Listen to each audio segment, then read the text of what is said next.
I don't believe that there are too many people who don't feel like the killing of this silverback Harambe was tragic, very sad, and even unnecessary, and most certainly unnecessary if the zoo had have constructed an enclosure that would have made it physically impossible for a child, or even an adult for that matter, to fall into the area where the gorillas are.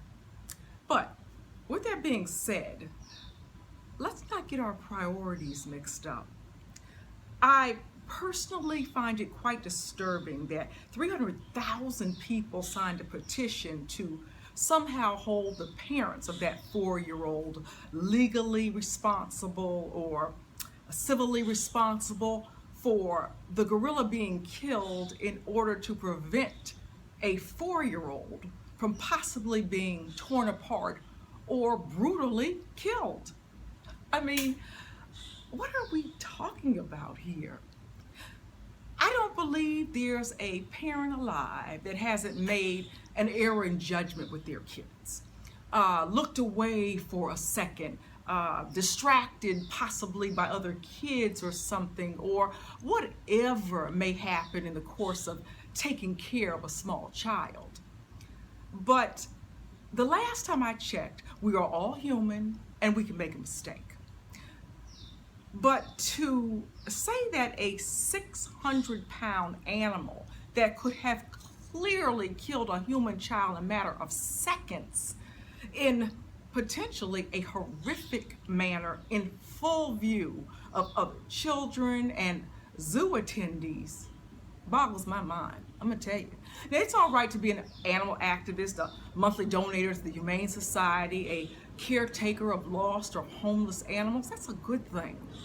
But when you think for one iota of a second that the life of any animal is commensurate with or takes precedence over the life of a human being, I have to wonder who the animal is here.